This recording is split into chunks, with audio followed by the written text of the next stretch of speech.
প্ৰিয় দৰ্শক, জ্যোতিষ শাস্ত্ৰ মতে মানুহৰ জন্মৰ সময়ত সৌৰজগতৰ বিভিন্ন গ্ৰহ নক্ষত্ৰৰ প্ৰভাৱ পৰে আৰু সেই প্ৰভাৱ ব্যক্তিগৰাকীৰ জীৱনত দেখিবলৈ পোৱা যায়। এই গ্ৰহ আৰু নক্ষত্ৰৰ আধাৰতে মানুহৰ স্বভাৱ আৰু ভৱিষ্যত নিৰ্ধাৰিত হয়। সপ্তাহৰ প্ৰত্যেকটো দিনতেই একোটা গ্ৰহৰ শাসন থাকে আৰু যিদিনা যি গ্ৰহৰ শাসন থাকে সেই দিনত জন্মগ্ৰহণ কৰা ব্যক্তিৰ ব্যক্তিত্বৰ ওপৰত সেই বিশেষ গ্ৰহটোৱে নিজৰ প্ৰভাৱ বিস্তাৰ কৰে।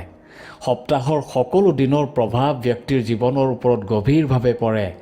যি দিনত ব্যক্তিৰ জন্ম হয় সেইদিনা সেই নিৰ্দিষ্ট গ্ৰহৰ প্ৰভাৱ ব্যক্তিৰ ব্যৱহাৰ আৰু স্বভাৱতো প্ৰতিফলিত হয়। সেয়েহে আজিৰ ভিডিঅ'টোত আমি আলোচনা কৰিম যে কোন বাৰত জন্মিলে ব্যক্তিৰ স্বভাৱ আৰু ভাগ্য কেনেকুৱা হয়। গতিকে আশা কৰোঁ ভিডিঅ'টো সম্পূৰ্ণকৈ চাব। নমস্কাৰ প্ৰিয় দৰ্শক, মোৰ ইউটিউব চেনেল মটিভেটৰ নিৰঞ্জনলৈ মই নিৰঞ্জন শৰ্মাই আপোনালোকক স্বাগতম জনাইছোঁ। আপোনালোকলৈ এটি অতি বিনম্ৰ অনুৰোধ, আপোনালোকে চেনেলটো ছাবস্ক্ৰাইব নকৰিলেও ভিডিঅ'টো এটা লাইক কৰি দিব। আপোনাৰ এটা লাইকে বহুতো অনাথ শিশুৰ জীৱন উদ্ধাৰ কৰাত সহায় কৰিব, কাৰণ আমি আমাৰ চেনেলৰ পৰা পোৱা ধনৰ এটা অংশ অনাথ শিশুৰ জীৱনটো সুখকৰ কৰি তোলাত আগবঢ়াই আছোঁ। আপুনিও আমাৰ এই যাত্ৰাত অংশীদাৰ হওক। আহক এতিয়া ভিডিঅ'টোৰ মাজলৈ আগবাঢ়োঁ। সোমবাৰে জন্ম হোৱা ব্যক্তিৰ ওপৰত চন্দ্ৰৰ বিশেষ প্ৰভাৱ পৰে। যদি সোমবাৰ আৰু সেইদিনা যদি পূৰ্ণিমা হয় তেন্তে এনে দিনত জন্ম লোৱা মানুহবোৰ স্বভাৱতে অতি কোমল আৰু কাৰ্যক্ষম হয়। নীতি নিয়মৰ ক্ষেত্ৰত তেওঁলোকে ভালদৰে পৰিচিত আৰু যিকোনো বিষয়ত নীতি নিৰ্ধাৰণত অংশগ্ৰহণ কৰে। এইসকল লোক কঠোৰ পৰিশ্ৰমী আৰু অধ্যৱসায়ী হয়। এইসকল লোকৰ চৰিত্ৰ উচ্চ আৰু নিজৰ চৰিত্ৰৰ প্ৰতি বহুত গুৰুত্ব দিয়ে। এই লোকসকল ধৰ্মীয় প্ৰকৃতিৰ আৰু ধৰ্মীয় কাম কাজ আৰু পূজাৰ প্ৰতি বিশেষ আগ্ৰহী হয়। এই লোকসকলে পৰিৱৰ্তনক ভালদৰে চম্ভালিব পাৰে আৰু নতুন পৰিস্থিতিৰ লগত সহজে খাপ খাব পাৰে। সোমবাৰে জন্ম হোৱা মানুহবোৰ সহজে মিলিব পৰা বিধৰ আৰু নমনীয় হয়। এই মানুহবোৰ বুদ্ধিমান আৰু শান্ত স্বভাৱৰ। তেওঁলোকৰ মাতটো মধুৰ আৰু হৃদয়স্পৰ্শী হয়।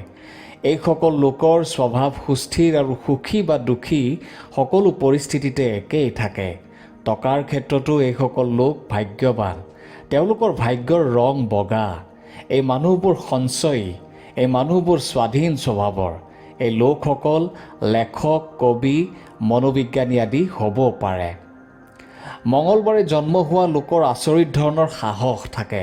তেওঁলোক পটু, নিৰ্ণায়ক আৰু সীমাহীন শক্তি থাকে। কেতিয়াবা নিজকে নিয়ন্ত্ৰিত কৰিব নোৱাৰিলে তেওঁলোক জেদী হৈ পৰে। প্ৰায়ে তেওঁলোকে ক্ৰীড়া বা ব্যৱসায়ত নিজৰ কেৰিয়াৰ গঢ়ি তোলা দেখা যায়।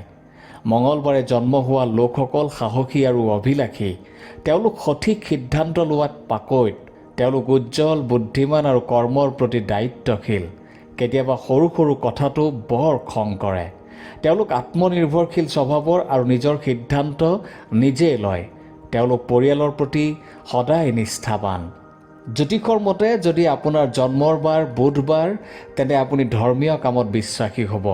লগতে এই দিনটোত জন্ম লোৱা মানুহবোৰ বুদ্ধিমান, আত্মসন্মানী, শান্তিপ্ৰিয় আৰু সভ্য হয়। বুধবাৰে জন্ম হোৱা লোকসকল প্ৰতাৰণা আৰু প্ৰবঞ্চনাৰ পৰা আঁতৰি থাকে।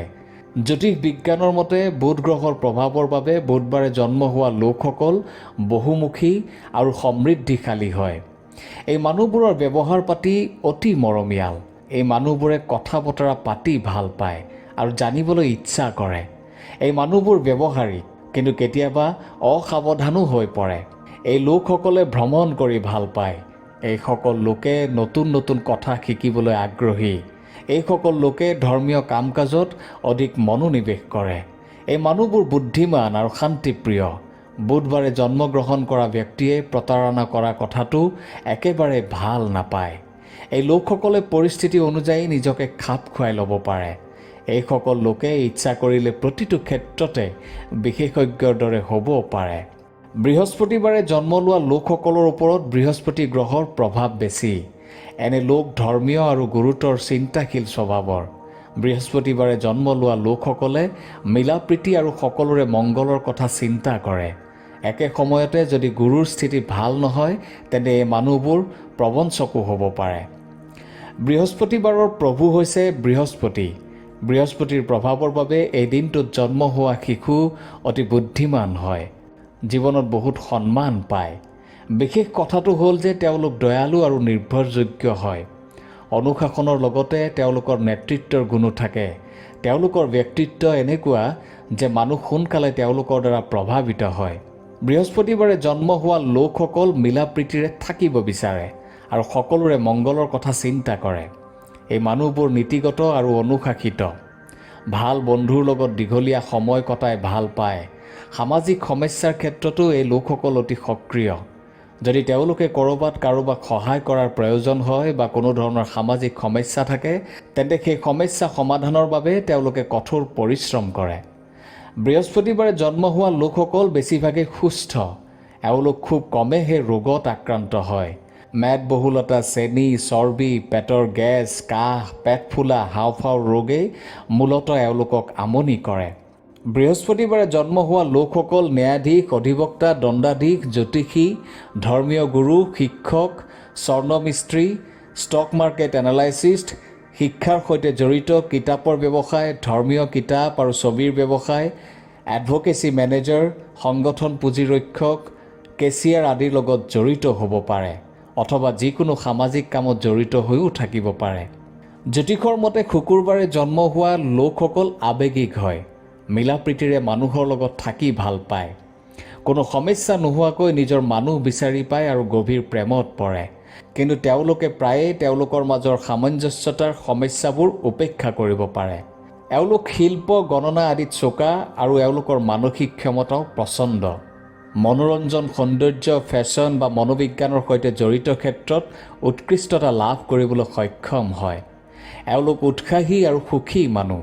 আনক আকৰ্ষণ কৰাৰ ক্ষমতা আছে। শুকুৰবাৰে জন্ম হোৱা লোকসকল লক্ষ্মী আৰু শুক্ৰ উভয়ৰে প্ৰভাৱত পৰে। এইকাৰণেই এই দিনটোত জন্মগ্ৰহণ কৰা লোকসকল বস্তুগত আৰামৰ প্ৰতি আসক্ত আৰু আকৰ্ষিত। এওঁলোকৰ কিছুমান দুৰ্বলতাও আছে। এওঁলোক অহংকাৰী। এওঁলোকৰ গাত সংযমৰ অভাৱ দেখা যায়। প্ৰয়োজনতকৈ বেছি দেখুৱাবলৈ ভাল পায়। চখ পূৰণ কৰিবলৈ এওঁলোকে আৰ্থিক সংকটৰ মাজেৰে পাৰ হ'বলগীয়া হয়। এওঁলোকৰ লগত ধেমালি কৰি থাকোঁতে সাৱধান হোৱাটো প্ৰয়োজন। কিহৰ ওপৰত কেতিয়া বিচলিত হ'ব পাৰে ক'ব নোৱাৰে। জ্যোতিষ বিজ্ঞানৰ মতে শনিবাৰে জন্ম হোৱা লোকসকল শনি গ্ৰহৰ প্ৰভাৱত থাকে। এনে মানুহ কঠোৰ পৰিশ্ৰমী, দায়িত্বশীল আৰু বুদ্ধিমান হয়। এওঁলোকৰ স্বভাৱ শান্ত আৰু সংযত। এইসকল লোকে লাহে লাহে হ'লেও নিজৰ লক্ষ্যত উপনীত হোৱাত সফল হয়। শনিবাৰে জন্ম হোৱা মানুহবোৰ অলপ গম্ভীৰ স্বভাৱৰ হয়। বহু সময়ত পৰিয়ালৰ সদস্যৰ সৈতে তেওঁলোকৰ সম্পৰ্কত পাৰ্থক্য দেখা যায়। এই লোকসকলে লাহে লাহে কাম সম্পূৰ্ণ কৰে। লেহেমীয়া স্বভাৱৰ বাবে এওঁলোকক এলেহুৱা আৰু অসাৱধান বুলিও কোৱা হয়। কিন্তু যদি এই লোকসকল দৃঢ় প্ৰতিজ্ঞ হয়, তেন্তে তেওঁলোকে লক্ষ্যত উপনীত হ'বলৈ চেষ্টাৰ কোনো কম নকৰে।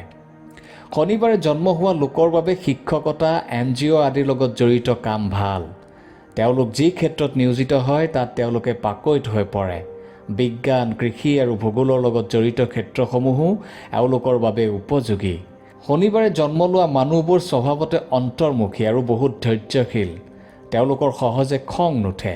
স্বভাৱতে দানশীল আৰু দুখীয়াৰ প্ৰতি দয়ালু। শনিবাৰে জন্ম হোৱা লোকৰ ৰং কিছু ক'লা হয় আৰু তেওঁলোকে নিজক লৈ সুখী হৈ থাকে। জ্যোতিষৰ মতে দেওবাৰে জন্ম হোৱা লোকসকল ভাগ্যৱান আৰু প্ৰতিভাশালী। এই লোকসকলৰ ব্যক্তিগত আৰু পেছাদাৰী জীৱনত জিলিকি উঠাৰ ক্ষমতা আছে। এই মানুহবোৰ সৃষ্টিশীল, আত্মবিশ্বাসী আৰু আশাবাদী। তেওঁলোকৰ কিছুমান বিশেষ গুণ থাকে যিয়ে আনক তেওঁলোকৰ প্ৰতি আকৰ্ষণ কৰে। এই লোকসকল লাইমলাইটত থাকি ভাল পায় আৰু আনৰ লগত মিলি ভাল পায়। এই লোকসকলে নিজৰ স্বাধীনতা, ব্যক্তিগত স্থান আৰু স্বাধীনতাক মূল্য দিয়ে। তেওঁলোকৰ কিছুমান স্বাভাৱিক গুণ থাকে যিয়ে আনক তেওঁলোকৰ প্ৰতি আকৰ্ষণ কৰে। তেওঁলোকৰ মাজত অনুশাসনৰ অনুভূতি সৰ্বোচ্চ আৰু এই লোকসকলে নিজৰ ওপৰতো অনুশাসন বলবৎ কৰাত আগবাঢ়ি থাকে। এই লোকসকলে বিজ্ঞান, প্ৰযুক্তি, IT ক্ষেত্ৰ, অভিযন্তা বা মেকানিকৰ ক্ষেত্ৰত সফলতা লাভ কৰে। প্ৰিয় দৰ্শক, এয়াই আছিল কোন বাৰত জন্ম হ'লে ব্যক্তিৰ ভাগ্য আৰু স্বভাৱ কেনেকুৱা হয়। আপুনি যদি ভালকৈ মন কৰিছে তেন্তে এটা কথা নিশ্চয় বুজিব পাৰিছে যে সপ্তাহৰ যি বাৰতে জন্মগ্ৰহণ নকৰক কিয়, সকলো মানুহৰে বহুতো ইতিবাচক গুণ আছে, যাৰ দ্বাৰা মানুহে নিজকে আগবঢ়াই লৈ যাব পাৰে আৰু সফলতা অৰ্জন কৰিব পাৰে। বাৰ মতে যদি কাৰোবাৰ কিবা ঋণাত্মক গুণ থাকে তেন্তে তাক শুধৰাবলৈ চেষ্টা কৰা উচিত। ধন্যবাদ।